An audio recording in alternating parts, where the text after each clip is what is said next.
भूत चुड़ैलों की खूनी बारात। हे पीछे बाराती, आगे बैंड बाजा, आए दूल्हे राजा, घड़ी खोल दरवाजा। अब ये गाना तुझे दरवाजे पर गाना था या इस घने जंगल के अंदर नहीं? हाँ तो ठीक है, दोबारा बजा लेंगे। चलो इस पर नाच हमारे बड़े भैया की शादी जो है। छोटे छोटे भाइयों के बड़े भैया, आज बने हैं किसी के सैया। ढोल बजे नगाड़े बजे शहनाइया, झूम कर आई देखो मंगल घड़िया। अरे कितना टाइम लगेगा मुझे मेरी मंजिल तक पहुंचने में? तुम सब जानते हो ना हमें क्या करना है? हाँ हाँ हम जानते हैं।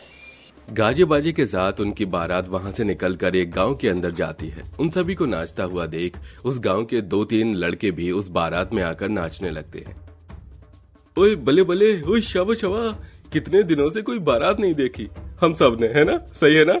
सचिन, माधव इस बारात में घुस गए। अब ये बारात जहाँ जा रही होगी उसकी शादी से खा पी कर आ जाएंगे। हाँ हाँ भाई, एकदम सही प्लान है।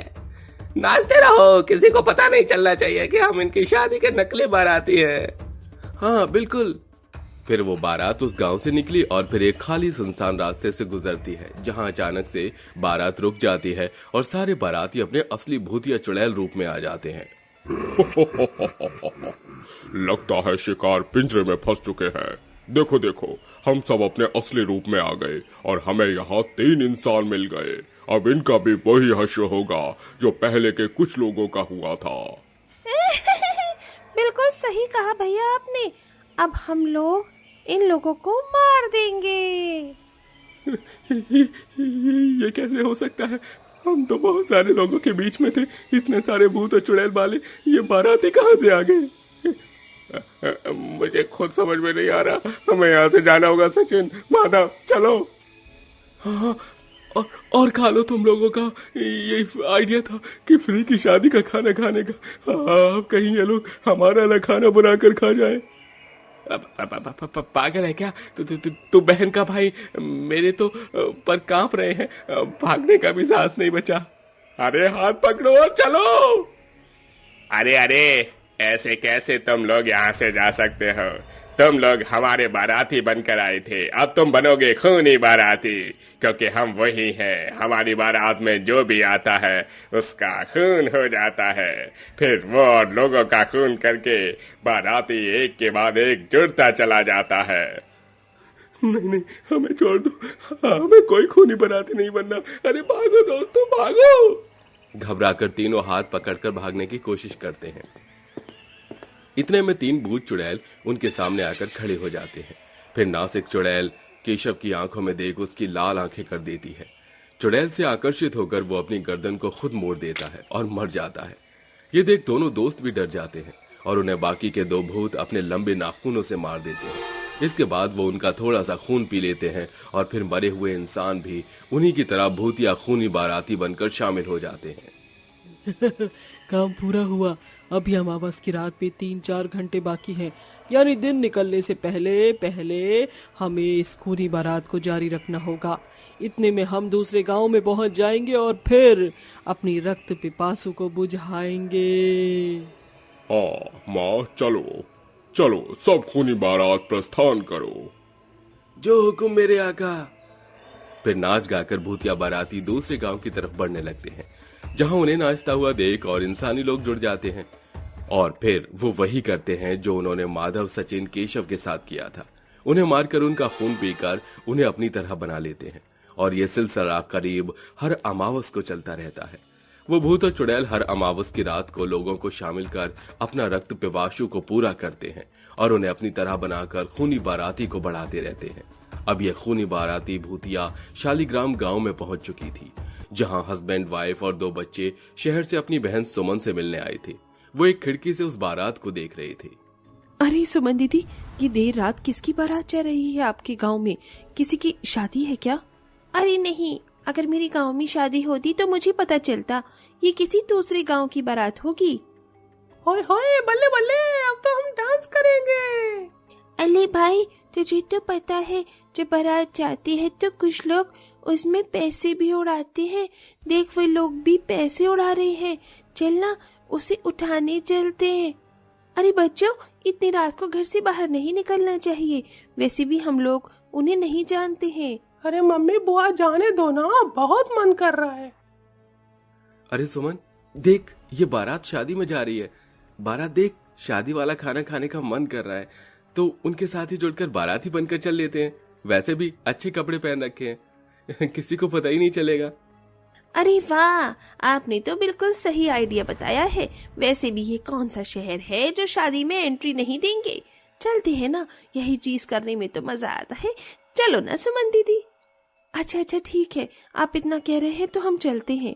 धीरज जी, मैं अभी भैया भाभी के साथ शादी में से होकर आती हूँ।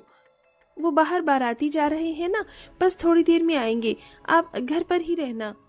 अरे ऐसे कैसे, किसी की भी शादी में थोड़े जाते हैं। पता नहीं किसकी बारात जा रही हो, लेकिन सब ध्यान से टाइम पर आना, रात हो रही है। अरे धीरज भाई आप चिंता मत करो, मैं हूं ना अभी भी बच्चों के साथ।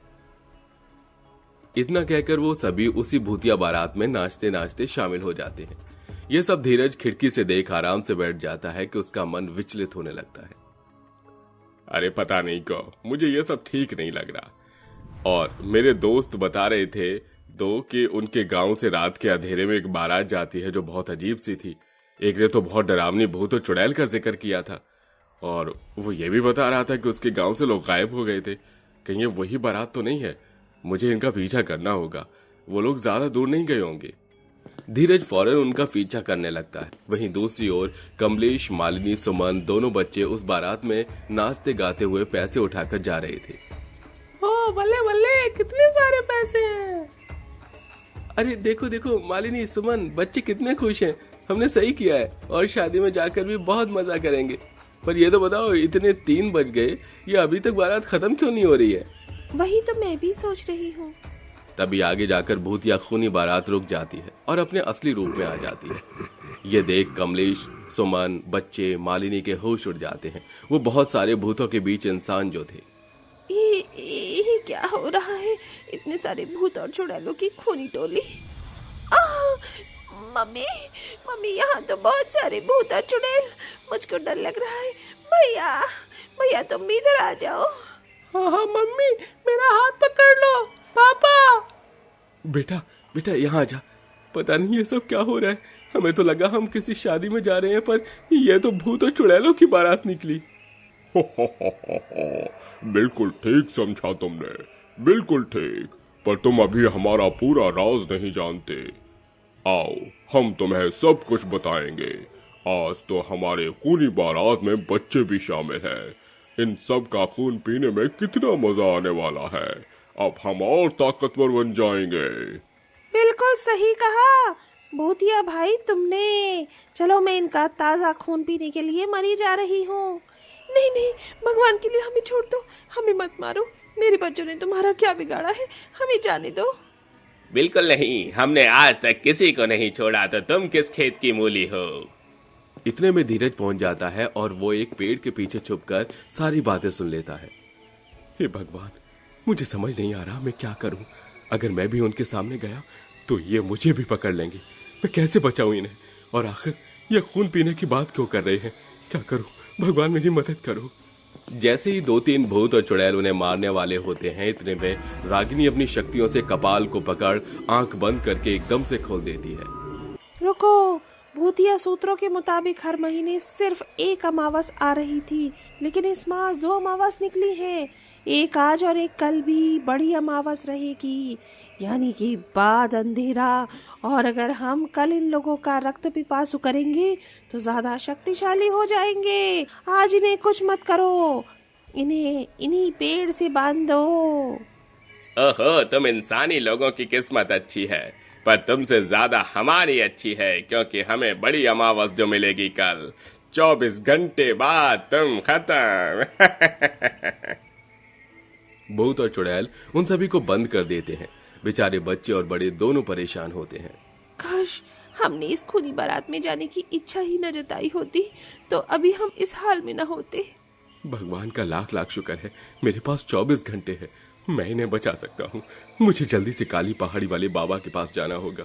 वही मुझे बताएंगे कि इन भूतिया बारातियों को कैसे मारा जाए। फिर धीरज काली पहाड़ी वाले बाबा के पास पहुंच जाता है, जहां उन्हें वो सब कुछ बताता है। बस बेटा, और कुछ कहने की जरूरत नहीं है। मुझे पता है वो खूनी बाराती भूत और चुड़ैल कैसे मरेंगे। रक्त पिपासु करेंगे ना कल। तुम एक लाल वाला शरबत बनाकर उसमें गंगा जल डाल दो। दिखने वो रक्त की तरह होना चाहिए और उन खूनी बाराती के सामने रख दो। वो रक्त समझकर उसको जैसे ही पिएंगे तो सारे बम के विस्फोट की तरह मर जाएंगे और तुम्हारा परिवार सब कुछ बच जाएगा। शुक्रिया बाबा जी, मैं चलता हूँ। धीरज बड़ी बेचैनी के साथ रात काटता है और अगले दिन बाबा के बताए हुए लाल खूनी शरबत को तैयार कर लेता है, जिसमें ढेर सारा गंगा जल होता है, और इसे वो एक बोतल में ले जाकर रात के अंधेरे में उसी जगह पहुंच जाता है और बहुत सारे कटोरा में उसे भर देता है और फिर किसी जानवर के खून को वहां बिखेर देता है। अरे, ताजे खून की खुशबू कहाँ से आ रही है? लगता है आज तो हम ज्यादा रक्त पिपासु करेंगे। हाँ माँ, ये देखिए कितना सारा रक्त पड़ा हुआ है। आओ आओ, सब इस खून को पी लो, फिर इन लोगों का खून पिएंगे। वो भूत और चुड़ैल जैसे ही उस लाल द्रव्य को खून समझकर पीते हैं, एकदम से बम की तरह वो ब्लास्ट हो जाते हैं। इस तरह उन भूत और चुड़ैलों का अंत हो जाता है और धीरज अपनी पत्नी, भैया, भाभी और बच्चों को बचा लेता है। अरे तुम सब ठीक तो हो ना? हाँ, हम सब ठीक हैं। अच्छा हुआ बचाने आ गए, पर कैसे? हाँ भाई, कैसे आए? बस आ गया। चलो अब यहाँ से जल्दी घर वापस चलते हैं। धीरज उन सबको घर सुरक्षित वापस ले जाता है और घर जाकर उन्हें सारी कहानी बयां करता है।